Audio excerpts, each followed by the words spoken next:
Panduan Penilaian Mandiri Maturitas SPP. Sebagai upaya pengelolaan kegiatan negara yang efektif, efisien, transparan, dan akuntabel, perlu dilakukan pengendalian. BPKP sebagai auditor internal pemerintah dan pembina APIP perlu untuk memberikan pedoman yang memadai dalam penilaian penyelenggaraan pemerintah. Penilaian tersebut meliputi unsur SPIP, MRI, dan YPK. Penilaian tersebut dapat dimanfaatkan sebagai panduan untuk melakukan pembinaan peningkatan kualitas pengendalian internal di tahun berikutnya. BPKP telah merumuskannya dalam kertas kerja yang ditetapkan dalam Peraturan BPKP Nomor 5 Tahun 2021 tentang penilaian maturitas penyelenggaraan SPP terintegrasi pada kementerian, lembaga, dan pemerintah daerah. Tujuan SPIP adalah tercapai efektivitas dan efisiensi pencapaian tujuan organisasi, keandalan laporan keuangan, pengamanan aset, dan ketatan terhadap peraturan. Definisi dari pengawasan intern adalah seluruh proses kegiatan audit, review, evaluasi, pemantauan, dan kegiatan pengawasan lain terhadap penyelenggaraan tugas dan fungsi dari organisasi itu sendiri. Definisi dari sistem pengendalian intern adalah proses yang integral pada tindakan dan kegiatan yang dilakukan secara terus-menerus oleh pimpinan dan seluruh pegawai untuk memberikan keyakinan memadai atas tercapainya tujuan organisasi. Mekanisme penilaian maturitas sendiri terdiri dari penilaian mandiri dan penjaminan kualitas yang dilakukan oleh APIP. Dan komponen penilaian mandiri sesuai dengan peraturan BPKP terdiri dari 3, yaitu penetapan tujuan, struktur dan proses, dan pencapaian tujuan.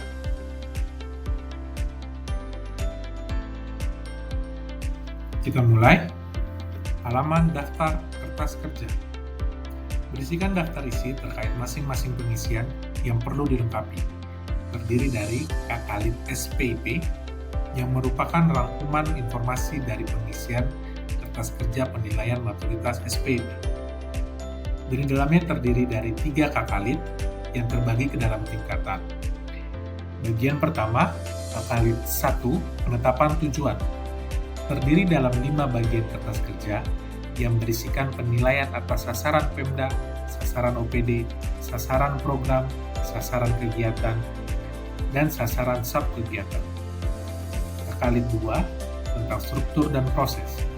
Terdiri dari 4 bagian kertas kerja yang berisikan 4 tujuan penilaian SPP, yaitu efektivitas dan efisiensi, keandalan laporan keuangan, pengamanan aset, serta kepatuhan terhadap perundang-undangan. Kakalit 3, pencapaian tujuan, yang terdiri dari 7 bagian kertas kerja yang berisikan penilaian capaian kinerja yang sudah berjalan selama 1 tahun. Halaman nama OPD. Berisikan informasi terkait nama OPD yang bersangkutan, anggaran, dan area dari fokus pengujian. Halaman Kakalit SPP merupakan kesimpulan penilaian atas kertas kerja apabila saudara telah melengkapi seluruh halaman kertas kerja. Pada bagian ini sudah terisikan dengan formula yang terhubung dari sub halaman kertas kerja Lid 1, Lid 2, dan Lid 3. Bagian 1. Penetapan tujuan. Kakalit ini berisikan simpulan dari bagian pertama tentang penetapan tujuan, yang akan terisi secara otomatis apabila saudara sudah melengkapi 4 halaman sub kertas kerja. Halaman 1.1. Sebelumnya, Anda perlu mempersiapkan RPJMD 5 tahunan yang sudah dibuat. Pada halaman 1.1 dapat dilengkapi dengan RPJMD pada tahun berjalan yang selanjutnya nanti akan diisikan pada kolom uraian sasaran strategis Pemda. Berikutnya, uraian indikator dapat diisikan dengan kinerja sasaran sehubungan dengan sasaran RPJMD yang sudah dibuat. Tidak lupa dengan dilengkapi nilai target kinerja, dan untuk satuan penilaian yang disesuaikan bisa dalam bentuk indikator ataupun persentase. Selanjutnya, saudara diminta menilai sasaran strategis berdasarkan RPJMD. Apabila sasaran strategis dinilai sudah cukup sesuai, maka pada kolom 6 dapat dipilih opsi Y, dan saudara tidak perlu melengkapi kolom 7 sampai dengan 10. Namun, apabila sasaran strategis dinilai belum tepat, maka dapat memilih opsi T, dengan melengkapi faktor penyebabnya. Dapat juga menggunakan opsi drop-down yang tersedia. Dan apabila indikator sasaran sudah tepat dan baik, maka pada kolom 11 dapat dipilih opsi Y, dan saudara tidak perlu melengkapi kolom 12 sampai dengan 15. Namun apabila sasaran strategis dinilai belum tepat, maka dapat dipilih opsi T dengan melengkapi faktor penyebabnya. Selanjutnya, apabila sasaran strategis dinilai target kinerja baik, maka pada kolom 16 dapat dipilih opsi Y, dan saudara tidak perlu melengkapi kolom 17 sampai 20. Namun, apabila sasaran strategis dinilai belum tepat, maka dapat pilih opsi T dengan melengkapi faktor penyebabnya. Selanjutnya, pada kolom 21, saudara dapat menguraikan hasil penilaian yang sudah saudara buat dari kolom 7 sampai dengan 20. Cara pengisian berikut juga berlaku pada kertas kerja 1.2.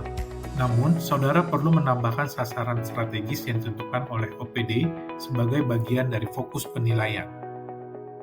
Kita lanjutkan pada halaman KKE 2.1. Merupakan sasaran program yang akan dilaksanakan guna mencapai sasaran strategis yang sudah ditetapkan sebelumnya. Asesor OPD perlu menguraikan sasaran program yang dilakukan penilaian dengan target kinerja menggunakan satuan penilaian bisa dalam bentuk persentase, indikator, ataupun jumlah. Pada halaman KKE 2.2 merupakan rincian sasaran program yang sudah dibuat dengan penambahan sasaran kegiatan yang akan dilaksanakan. Begitu juga pada KKE 2.3 merupakan rincian sasaran sub-kegiatan yang merupakan upaya mencapai sasaran kegiatan. Setelah Pemda atau asesor OPD menguraikan sasaran program, maka saudara dapat melanjutkan dengan pemberian penilaian atas sasaran kegiatan, kinerja tepat dan baik, dan target kinerja baik. Bagian 2, struktur dan proses. Pada bagian ini, saudara akan menilai 4 indikator tujuan pengendalian, yaitu efektivitas dan efisiensi pada halaman 3.1, keandalan laporan keuangan pada halaman 3.2, pengamanan aset pada halaman 3.3, dan kepatuhan terhadap undang-undangan pada halaman 3.4. Terhadap masing-masing parameter, sudah tersedia di dalam laporan kertas kerja. Saudara dapat melihat pencapaian parameter yang sudah disediakan. Selanjutnya, terdapat 3 aspek parameter, yaitu aspek penilaian SPIP, aspek penilaian MRI, dan aspek penilaian YPK. Dan saudara dapat memberikan level penilaian dengan level kriteria tertinggi adalah A, dan level kriteria terendah adalah E. Penilaian pada parameter SPIP bersifat building block. Artinya, apabila saudara memberikan nilai C, maka saudara perlu memberikan bukti dukung terhadap nilai yang terendah yaitu E, selanjutnya D, dan selanjutnya C. Dan penilaian pada parameter MRI bersifat tunggal atau terpisah. Saudara cukup memberikan uraian pendukung sesuai dengan nilai yang menurut saudara sudah sesuai. Pada setiap halaman kertas kerja, saudara perlu memberikan uraian hasil pengujian, memberikan tingkatan nilai, menguraikan hambatan yang dirasakan, menguraikan dalam menghadapi hambatan, faktor dalam penyebab munculnya hambatan, dan uraian penyebab hambatan tersebut. Cara pengujian dapat berupa wawancara, dokumentasi, dan observasi. Pada halaman 3.1 akan dilengkapi oleh OPD, halaman 3.2 akan dilengkapi oleh OPD di bidang keuangan, pada halaman 3.3 akan dilengkapi oleh bidang aset di BPKAD, dan pada halaman 3.4 akan dilengkapi oleh inspektorat. Bagian 3, pencapaian tujuan. Dalam proses pengisian kertas kerja berikut, saudara dapat menyiapkan laporan kinerja atau LKJIP periode tahun terakhir. Laporan tersebut akan membantu saudara dalam melengkapi capaian kinerja pada periode tersebut. Halaman 5.1a. Pada halaman ini, saudara perlu melengkapi dengan capaian sasaran strategis yang ditetapkan oleh Pemda. Selanjutnya, tambahkan juga indikator kinerja guna mencapai sasaran strategis yang telah ditetapkan. Berdasarkan kinerja tersebut, saudara diminta memberikan penilaian atas capaian kinerja. Tidak lupa juga untuk memberikan uraian yang berisikan alasan saudara memberikan nilai pada capaian tersebut. Pada halaman 5.1b, sama seperti halaman yang sebelumnya sudah dijelaskan, bahwa pada halaman ini saudara juga akan diminta memberikan penilaian atas pencapaian selama 1 tahun. Terkhusus 5.1b ini merupakan penilaian sasaran strategis oleh OPD. Sasaran strategis OPD harus mempunyai relevansi dengan sasaran strategis Pemda. Selanjutnya, dirincikan dalam indikator kinerja sebagai bahan penilaian. Halaman 5.1c perlu diisikan dengan strategis Pemda, indikator kinerja Pemda, sasaran strategis OPD, dan indikator kinerja OPD. Kertas kerja ini memastikan apakah sasaran yang sudah dikerjakan oleh OPD memiliki relevansi dengan strategi yang ditetapkan oleh Pemda.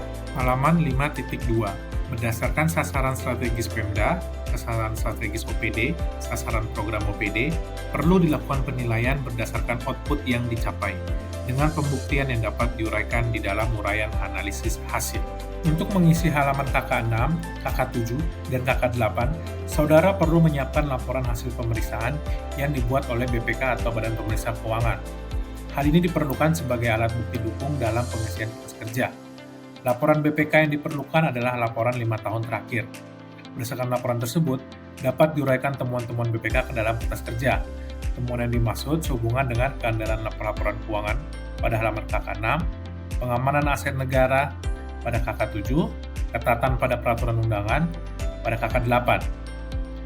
Tidak lupa, setelah melengkapi isian pada kertas kerja, saudara juga wajib menyampaikan kesimpulan atas uraian temuan dan memberikan penilaian terhadap kesimpulan.